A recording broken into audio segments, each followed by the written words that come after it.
Hey folks, this is Rick Lamont, and I'm here with a few rheumatoid arthritis and arthritis in general life hacks. These are things that have worked for me. They might not work for everyone, and they certainly might not work for you.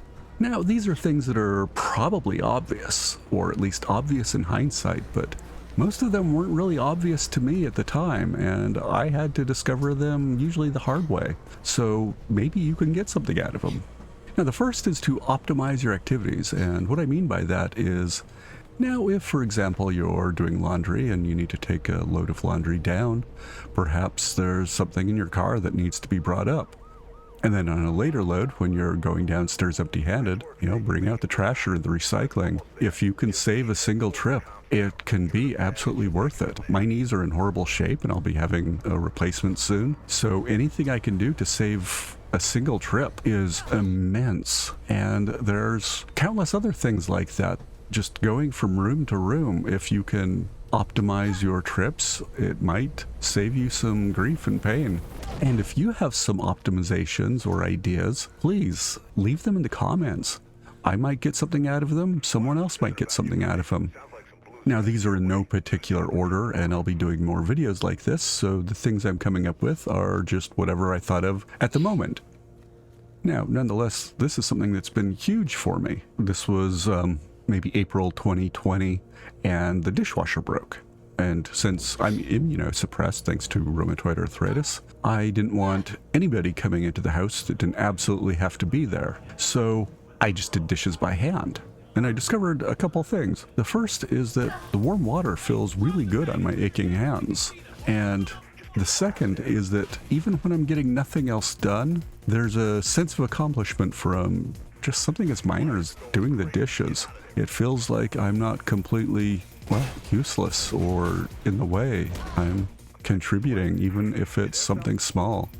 This is serendipity, and I don't mean in the sense that things happen for a reason. It's in the sense that things happen, and there's nothing you can do about it. But maybe you can take advantage of it, or maybe there's something useful when it does. Now, a broken dishwasher is no catastrophe, and it's nothing life-altering. But as Bob Ross might call it, it's a happy little tree. Number 3 on the list is the hardest one, and it's one that I struggle with every day, and I'm horrible at it. And that's asking for help. If you have people that care about you, you just might be surprised how much they want to help, how much, if they know what you're going through, if they know how they can help, they'll be willing to. And I know not everybody is as fortunate as I to have someone that is there for them, but I think more people have it than they realize. And the hardest thing sometimes is to ask, because it's hard to not be self-reliant. It's hard to depend on other people, especially if you are the one that people depend on. Now, I think I'm on number 4, and this is something that we just tried randomly, and that's meal kits. There's several different brands, and we've tried a couple, and price-wise, they tend to be somewhere between going to the grocery store, buying the raw ingredients, and cooking them, and going to a restaurant. But most of them that we've had have been better than just about any restaurant we've been to. And they're fun. They can be an activity you do with someone. Right now, my knees make it pretty well impossible to go to the grocery store, so it can be a real lifesaver. And ordering in gets to be very expensive and very monotonous. So, as I was saying with doing dishes, cooking a meal, even if the ingredients come in a box once a week, is a real sense of accomplishment, and you get food when you're done, and that's a pretty good deal. It's worth trying. Number 5. If you happen to have a digital assistant, they can be very helpful, even if it's just turning on the lights or getting the weather. These can be things that can save you a few steps. If you don't happen to have one, they go on sale frequently.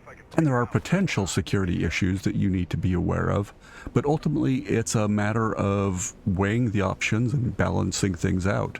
I've decided that for me anyway, having Amazon know how often I ask for the weather, or to turn on lights, or even hear a really bad joke, that's acceptable to me. And finally, don't listen to me or any other random person on YouTube for medical advice. go to a medical professional for diagnosis and treatment. It's worth it. If you found anything in this video helpful or non-obvious, I would love to hear about it in the comments below. And if you have any suggestions, same thing. I would really love to know them. As always, likes are really appreciated, and subscribing would completely make my day. So anyway, thank you for watching, and have a really good day. Bye.